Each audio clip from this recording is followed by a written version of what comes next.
நேர்களுக்கு வணக்கம். இது தமிழ் எஃப்எம் பாட்காஸ்ட். நான் தனுஜா. நிறைய பேர் நம்ம சேனலை சப்ஸ்கிரைப் பண்ணாமல் கதை கேட்டுட்ருக்கிறீங்க. ப்ளீஸ் சப்ஸ்கிரைப் பண்ணிக்கோங்க. அப்போ தான் நான் அப்லோட் பண்ணுற வீடியோஸ் உங்களுக்கு நோட்டிஃபிகேஷனில் வரும். நீங்கள் கேட்குற கதை உங்களுக்கு பிடிச்சிருந்தது அப்படின்னா லைக் பண்ணுங்கள், ஷேர் பண்ணுங்கள், கமெண்ட் பண்ணுங்கள். நீங்கள் கேட்டுட்ருக்கிறது நான் தேடிய தேவதை ஆர் மகேஸ்வரி அவர்கள் எழுதியது.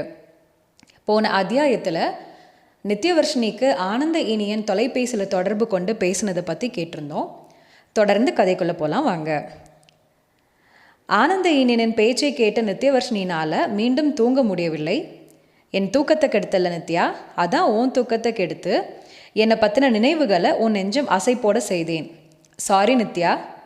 ஆனந்த இனியன் பங்களாவில் இருந்தவாறு நித்யவர்ஷினியிடம் மானசீகமாய் மன்னிப்பு வேண்டினான். அன்று இரவு மழை பெரிதாய் கொட்டி தீர்த்தது.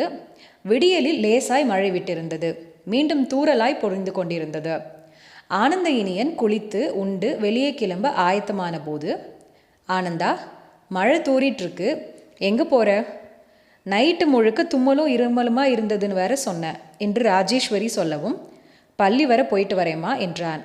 அதெல்லாம் வேண்டாம் ஆனந்தா, அங்கெல்லாம் சரியாக தான் நடக்கும். நான் உன்னை வெளியே போக விட மாட்டேன் ஆனந்தா என்ன திட்டமாய் ராஜேஸ்வரி சொல்லவும், நீங்கள் கயிறு போட்டு கண்ணை கட்டி போட்டது போல கட்டினாலும் நான் பீத்து கொண்டு தான் போவேன் என்று கூறி ஆனந்த இனியன் சிரிக்கவும், அங்கே உன் உள்ளம் கவர்ந்த கோபிகை யார் இருக்கான்னு போக விரும்புகிற? இருக்காளே, என் உள்ளம் கவர்ந்தவள் இருக்காளே, சிதம்பரம் கைலாஷோட பொண்ணு பிரியா தானே? அவள் தானே வந்திருக்கிறதா சொன்னேன். என்னம்மா நீங்கள், அவளா என் உள்ளம் கவர்ந்தவள்? கோயம்புத்தூரில் பார்த்த பெண் தானே உன் மனதை திருடினதா சொன்ன? அவள்தான். அவளேதாம்மா. என்ன சொல்கிற ஆனந்தா? அவள் எப்படி இங்கே? என்ன வேலையாக வந்திருக்கா?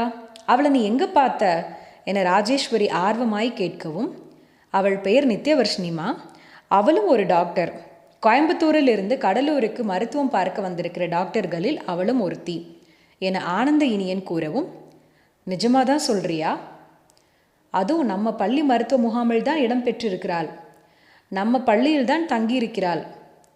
ஆனந்தா, அவளை பார்க்க தான் போயிட்டுருக்கேம்மா என புன்னகையுடன் கூறவும், அப்போது நீ அங்கே இருக்கிற மக்களோட நலம் விசாரிக்க போகலை, ஓ மனம் கவர்ந்தவள் நலம் காண தான் போகிற, அப்படிதானே என தாய் கேலியாக கூறவும், அம்மா, மனம் கவர்ந்தவள் மக்கள்னு எல்லோரையும் பார்க்கத்தான் போகிறேன் என்று அழகாய் ஆனந்த இனியன் புன்னகைக்கவும், ஆனந்தா, நான் என் மருமகளை பார்க்க வேண்டுமே, ஆவலாக இருக்கே, நானும் உன் கூட வரட்டுமா? இல்லைம்மா, வேண்டாம். நான் எப்படி என் மருமகளை பார்ப்பது? அவளே வந்து உங்களை பார்க்குறா போல செய்திடலாம். எப்படி? ஐடியா இருக்கே. என்ன ஐடியா? உங்களுக்கு மூட்டு வலி, வீசிங் இருக்குல்ல? ஆமாம். உங்கள் மருமகளை கூட்டி வந்து வைத்தியம் பார்க்கலாமா? ஆனந்தா, மருமக கையால் வைத்தியம் பார்க்கணுமா வேண்டாமா? வேண்டும் வேண்டும் என சிறு குழந்தையாய் ராஜேஸ்வரி மாறிவிட்டார். மத்தியானம் உங்கள் முன்னாடி நிற்பாள், உங்களுக்கு வைத்தியம் பார்ப்பாள். அப்படியே மதியம் நம்மோட லஞ்சும் இங்கே தான். ஓகே தானே? ஆனந்தா, ஆசை காட்டி மோசம் செய்து விடாதே மகனே. ஆனந்த இனியனை நம்புங்கம்மா. சரிப்பா, நித்யவர்ஷினியோடு வருகிறேன் சரியா என்றவன் தாயை இழுத்து அணைத்து அவர் கன்னத்தில் முத்தமிட்டாள். நித்யவர்ஷினி ஓ மனைவியான பின் இப்படியெல்லாம் முத்தம் கொடுப்பியா ஆனந்தா என ராஜேஸ்வரி கண் சிமிட்டி கூறவும், ஏன் கொடுக்க மாட்டேன், அவ விடணுமே என சிரிக்கவும், ஆனந்த இனியனும் தாயின் சிரிப்போடு கலந்து கொண்டான். காலையில் பள்ளிக்கு வந்தவனை கண்டால் நித்யவர்ஷினி. அவன் நேற்று இரவு பேசியதை நெஞ்சம் நினைவுபடுத்த அவன் கண்களை நேருக்கு நேர் சந்திக்க முடியாமல் தலை குனிந்தாள்.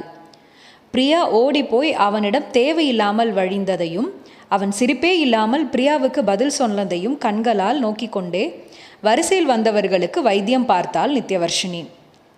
நித்யவர்ஷினியை ஆழ்ந்து நோக்கி கண்களிலும் நெஞ்சத்திலும் நிரப்பிக்கொண்டு கிளம்பினான் ஆனந்த இனியன். 3 மண்டபங்களுக்கும் சென்று திரும்பிவிட்டு மீண்டும் பள்ளிக்கு வந்தான். மணி 1. உணவுக்காக மருத்துவர்கள் எழுந்தனர். பிரியா, நித்யவர்ஷினி, மலர்விழி மூவரும் நடக்க, ஹலோ, ஒரு நிமிஷம், உங்களை தான் நித்யவர்ஷினி எனவும், இவர் இந்த மலர் முன்பு என்ன சொல்ல போகிறாரோ என்று நித்யவர்ஷினி பயந்தாள். நித்யவர்ஷினி, உங்ககிட்ட ஒரு உதவி வேண்டும் எனவும், என்ன உதவி வேண்டும் சார் என கேட்டாள். அம்மாவுக்கு உடம்புக்கு முடியவில்லை. என்ன சார் அவங்களுக்கு?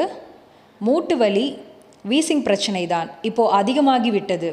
ஃபேமிலி டாக்டர் அமெரிக்காவில் உள்ள தன் மகளை பார்க்க போயிருக்கிறார். அம்மா வெளியே டாக்டர்கிட்ட வந்து பழக்கம் இல்லை, அதான் நீங்கள் வந்து மருத்துவம் பார்த்தால் உதவியாக இருக்கும் என்று அழைக்கிறேன் என்றான் ஆனந்த இனியன். நித்யவர்ஷினி வெறும் மகப்பேறு மருத்துவர் தான், நான் நரம்பியல் நிபுணர். இவங்களை விட என்னால் உங்கள் அம்மாவுக்கு பெஸ்ட்டான ட்ரீட்மெண்ட் தர முடியும் ஆனந்த இனியன். நான் வருகிறேன் என பிரியா முன்வரவும், நோ தேங்க்ஸ் பிரியா, நீங்கள் வேலையாக இருந்தால் பாருங்கள் என ஆனந்த இனியன் கூறவும் பிரியா கோபமானாள். அங்கிருந்து வேகமாய் கிளம்பினாள். ஹலோ, நீங்கள் மகப்பேறு மருத்துவர்னாலும் எம்பிபிஎஸ்ல பொது மருத்துவம் பற்றி படிச்சுட்டு தானே வந்திருக்கீங்க? ஆமாம். அப்புறம் என்ன தயக்கம்? என் அம்மாவுக்கு வந்து வைத்தியம் பார்க்கலாமே. மலர், நீங்கள் சொன்னால் நித்யவர்ஷினி கேட்கலாம், சொல்லுங்களேன் என மலர்விழியை நோக்கினான். அவ்வளவு உயர்ந்தவன் அப்படி கூற மலரால் பார்த்து கொண்டிருக்க முடியவில்லை. மலர் தலையசைத்து அனுமதிக்கவும் நித்யவர்ஷினி ஆனந்த இனியனோடு கிளம்பினாள். கார் தண்ணீரில் நீந்திதான் சென்றது. நித்யவர்ஷினி பயந்துதான் போனாள். என்னங்க பயமாக இருக்கா என அவன் கேட்கவும் அமைதியாக இருந்தாள். பயப்படாதீங்க, உங்களை பத்திரமா கொண்டு போய் சேர்ப்பேன் என்று கூறி அவன் அழகாய் சிரிக்கவும் அவன் சிரிக்கும் அழகை கண்ணெடுக்காமல் நித்யவர்ஷினி நோக்கினாள். தன் செயல் உணர்ந்து பின்வெட்கினாள். பங்களாவின் பிரம்மாண்டம் கண்டு மிரண்டாள் நித்யவர்ஷினி. இவ்வளவு பெருமழையிலும் அவன் குடியிருந்த பகுதிக்குள் நீர் தேங்கி நிற்காமல் இருந்தது. ஹாலில் அமர்ந்திருந்தார் முரளிதரன். டாடி, இவங்க மிஸ் நித்யவர்ஷினி, கோயம்புத்தூர் டாக்டராக ஒர்க் பண்ணுறாங்க என்றவன் நித்யவர்ஷினியிடம் திரும்பி, இவர் என் டாடி முரளிதரன் என்று அறிமுகப்படுத்தினான். நித்யவர்ஷினி சட்டென்று அவர் காலை தொட்டு வணங்கவும், நல்லா இருமா என்று ஆசி கூறினார். அம்மா எங்கப்பா? சமைச்சு முடிச்சு அசதியாக இருக்குன்னு அறையில் படுத்திருக்கா என்றார். நாங்கள் போய் பார்க்கிறோம் என்றவன் ராஜேஸ்வரியின் அறைக்கு நித்யவர்ஷினியை அழைத்து போனான். அம்மா என அழைக்கவும், ஆனந்தா என ஆர்வமாய் போர்வையை உதறி எழுந்தார். வாம்மா வா என நித்யவர்ஷினியை அணைத்து கொண்டார். என்னை ஆசிர்வாதம் செய்யுங்கள் ஆண்டி என்று நித்யவர்ஷினி காலை தொடவும் ராஜேஸ்வரி நெஞ்சம் நெகிழ்ந்தார். இப்படி ஒரு அழகு பெண்ணை, அதுவும் பண்பாடும் பாரம்பரியமும் கொண்ட பெண்ணை காண்பது அரிது. நித்யவர்ஷினி, உன்னை எனக்கு ரொம்ப பிடிச்சிருக்குமா என்றார். அம்மா, உங்கள் ப்ராப்ளத்தை இவங்க கிட்ட சொல்லுங்க, தீர்த்து வைப்பாங்க எனவும், எல்லா பிரச்சனைகளையும் தீர்த்து வைக்க முடியுமா? உன் பிரச்சனை முதற்கொண்டு என்று ராஜேஸ்வரி அவன் கல்யாணத்தை குறிப்பால் உணர்த்தி பேசவும் ஆனந்த இனியன் மொழித்தான். வீட்டில் இருக்கிற பிரச்சனையெல்லாம் வேண்டாமா, உங்கள் பிரச்சனையை மட்டும் சொல்லுங்க என்றான் ஆனந்த இனியன்.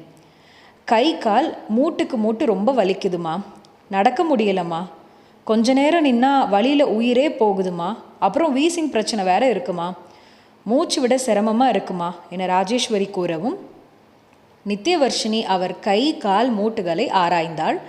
இதய துடிப்பை ஆராய்ந்தாள். மருந்து மாத்திரை எழுதி கொடுத்தாள். சார், இந்த மருந்தை தினம் ஊசி மூலமாக 1 வாரத்திற்கு இவங்க உடம்பில் செலுத்தினால் மூட்டு வலி தன்னால் குறைந்துவிடும். ஏதாவது நர்ஸ் ஏற்பாடு செய்து போட்டுக்கொள்ளுங்கள் ஆண்டி. அதையும் நீங்கள் இருக்கிற வரைக்கும் தினம் வந்து போட்டு விட்டுட்டு போனால் அம்மா சந்தோஷப்படுவாங்க இல்லையாம்மா என ஆனந்த இனியன் தாயை பார்த்து கேட்கவும், ஆமாம் நித்யாம்மா என ராஜேஸ்வரி பாசமாய் சொல்லவும், ஓகே ஆண்டி என்று ஒத்துக்கொண்டாள் நித்யவர்ஷினி. வாமா சாப்பிடலாம். ஐயோ ஆண்டி, அதெல்லாம் வேண்டாம். வீட்டுக்கு வந்தவங்களை வெறும் வயிறோடு அனுப்புகிற குடும்பம் இல்லைம்மா எங்களோடது என்று கூறி எழவும், நீங்கள் எழுந்து கஷ்டப்பட வேண்டாம், சாப்பாடு தானே, சாப்பிட்டு விட்டு போகிறேன், என் கையால் உனக்கு பரிமாறணுமா என ராஜேஸ்வரி எழவும் நித்யவர்ஷினி அருகில் வந்து கைப்பற்றி கொண்டாள். நீ ரொம்ப அழகாகவும் பண்பாகவும் இருக்கிற நித்யவர்ஷினி, பலன்னு விளக்கின பித்தளை குத்து விளக்கு போல பிரகாசமாகவும் இருக்கிற. நீங்கள் ரொம்ப புகழ்கிறீங்க ஆண்டி. அப்படியே அச்சு அசல் மதுரையில் குடிக்கொண்டுள்ள அம்மன் மீனாட்சி போல இருக்கிற நித்யா. உன்னை போல அழகும் அடக்கமும் அமைதியும் கொண்ட ஒரு பெண் என் வீட்டுக்கு மருமகளாக வரணுமா? நீ இந்த பங்களாவுக்குள்ளே நுழைஞ்சதும் இந்த பங்களாவுக்கே தனி கலை வந்தது போல இருக்குமா? ராஜேஸ்வரி சொல்ல சொல்ல நித்யவர்ஷினி தர்ம சங்கடத்துடன் நடந்தாள். சாப்பிட்டு மேஜையில் அமர்ந்தாள். உன்னையே என் மருமகளா இவன் கொண்டு வந்து நிறுத்தினாலும் எனக்கு ஆனந்தம்தான் நித்யாமா. ராஜேஸ்வரி சொல்லவும் நித்யவர்ஷினி பேரதிர்ச்சிக்குள்ளானால். இதய துடிப்பு எகிரியது.